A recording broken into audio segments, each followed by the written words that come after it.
If you've ever been standing in a room full of people who genuinely love you, but you still feel totally isolated, well, you're really going to want to hear this. So who's actually the loneliest person in the room? When we hear the word lonely, we've all got that stereotype in our heads, right? We picture the awkward outcast, or maybe the quiet person sitting alone in a cafe, basically radiating "please leave me alone" energy. But the reality? It's so much more surprising. The deepest, most profound loneliness doesn't usually live there. Actually, research shows it's the person everyone relies on. Seriously, it's the informal caregivers, the highly functioning, super agreeable friends who always seem fine. They're the ones reporting the absolute highest levels of loneliness. You know the type. They remember your surgery, they bring the casserole, they text back in literally 5 minutes. But because they project so much competence and warmth, they become practically invisible to the concern of others. They're the givers who've just lost the muscle for asking for help. Section 1. Redefining the lonely person. Let's quickly look at how someone with a totally thriving social life can still feel completely isolated. Like, how is it even possible to be the life of the party, the glue holding the family together, but still feel this aching emptiness inside? Well, it really comes down to this massive psychological difference between being liked for what you do and being known for who you are. Psychologists call this being liked but not known. See, when you're just liked, people are appreciating the smooth, curated version of you, the one who never complains and always has it together. But true intimacy, that's built on vulnerability. If you're not sharing your unedited self, your messy feelings, or what you actually need, yeah, you might be adored, but you aren't truly known. To put that into perspective, the CDC reports that roughly 1 in 3 adults in the US experience this exact kind of loneliness. And 1 in 4 say they don't even have basic social and emotional support. It just goes to show that loneliness isn't about being physically alone. It's a lack of mutual vulnerability. I mean, you can have a totally packed calendar, right? Hundreds of contacts in your phone. But if you don't have that one person you can text at midnight when everything's falling apart, you're living right in the middle of this epidemic. Moving to Section 2, the biology of disconnection. To really grasp this hidden pain, we have to look past the social dynamics and dig into our brain's literal wiring. Because loneliness isn't just feeling sad. It's an intense, hardwired biological response. And what's fascinating is this specific cluster of neurons called the dorsal raphe nucleus. A landmark MIT study found it acts as a biological alarm system. But here's the kicker. It doesn't count the people around you. It only measures genuine emotional connection.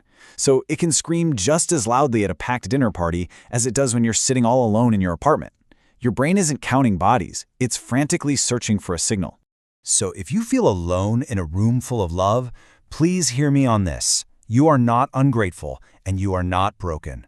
You're just running an ancient 200,000-year-old survival circuit that was designed to keep you safe in a tribe. Back then, being disconnected from the group meant literal death. And your brain, it still treats emotional disconnection as a flat-out life-or-death emergency today. Psychiatrist Dr. Dan Siegel actually coined a great phrase for what our brains are constantly looking for: feeling felt. Our brains have these specific mirror neuron systems, and they need to register that another person is accurately tracking our inner emotional state.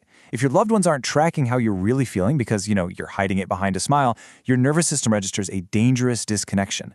Even if they're literally hugging you, that "I am seen" signal just never lands. On to Section 3, the trap of seeming fine. How do so many genuinely kind, helpful people end up chronically triggering this biological alarm? Like, how do they get stuck in this exhausting loop? Let's break down how this trap actually builds. A lot of times it starts way back in childhood. Maybe you were the kid who always got praised for being so mature, or you learned early on to read the emotional weather of your house. Fast forward, and that morphs into something called self-silencing. You prioritize everyone else's comfort. You edit your own struggles down into tiny, digestible little stories, and then, bam, you quickly turn the conversation back to your friend. You make interactions so frictionless that you literally become invisible to their concern. Your friend might be 100% willing to help you, but you vanish before they even get the chance. This whole idea is perfectly summarized by a 2020 study on the psychology of secrets. Listen to this. Every part of yourself you hide just to keep the peace, every secret, every dark thought, every overwhelming feeling, it builds a literal wall between you and the people trying to love you. You could be getting hugged by 10 different people, but if they're only hugging the edited version of you, the unedited you is still entirely, utterly alone. Philosopher Lars Swensen points out that lonely people are very often social perfectionists. They're terrified of being a burden, or they think every social interaction has to be perfectly smooth and flawless. And because they place these impossible demands on themselves to be the perfect, low-maintenance friend, they just stop asking for support altogether. But hey, friendships are actually supposed to be a little messy and awkward sometimes. Section 4. The nervous system's role. Because, make no mistake, this constant performance of playing the strong, perfect helper, it takes a massive, hidden physical toll on your body.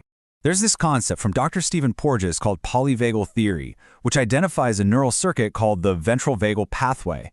When this pathway is online, you feel safe, your face naturally softens, and you're primed for connection. But, and this is absolutely crucial, if chronic stress, trauma, or decades of self-silencing knocks this pathway offline, you physiologically cannot feel connection. Your loneliness might not even be psychological anymore, it's physiological. You don't necessarily need more friends, you might just need a regulated nervous system. But here's the catch. Regulating that nervous system requires sitting with ourselves. And for a lot of us, that is downright terrifying. The fear of dropping the mask and facing those hidden emotions is so intense that in one wild study, 27% of women and a whopping 65% of men actually chose to receive a physical electric shock rather than spend just 15 minutes alone with their thoughts. I mean, we are literally consuming gigabytes of data every single day just to avoid being alone with our own minds. Theologian Paul Tillich argued we desperately need to shift our perspective here. We basically have two concepts for being by ourselves. There's loneliness, which is the pain and weakness of being alone, but then there's solitude, which is the glory and the strength of being alone.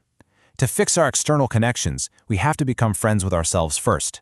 We need to sit in solitude, no screens, no distractions, so our nervous systems can actually have a chance to relax and reset. All right, Section 5, Rebuilding the Connection Muscle. Let's get into the practical, science-backed steps for breaking out of this helper's trap and getting our social receiver working again. How do we actually start letting people in? Look, telling a chronic caregiver to just open up is like asking someone to suddenly start writing with their non-dominant hand. It's just too much, too fast. Instead, you've got to use small, deliberate steps to slowly rebuild that muscle of receiving care. First, start regulating your nervous system with simple things, slow walks, deep breathing. Second, try showing just 1 inch of your unedited self to someone you know is safe. And third, ask for a tiny bit of practical help on, say, a random Tuesday, not just when you're in a massive crisis. It can literally be as simple as this. Try trading in your automatic "I'm fine" for a small, vulnerable truth. Something like, "Honestly, I'm tired and just a little overwhelmed this week." Just doing that gives your friends the chance to finally step up and be the helper for you. It actually allows them to meet you exactly where you are. I really want to leave you with this to think about. Start dismantling the trap today by just answering this question for yourself. Honestly, just naming it internally is the very first step to feeling less alone. You do not have to be the perfect helper all the time. The world doesn't just need your help. It absolutely, desperately, needs to know the real you.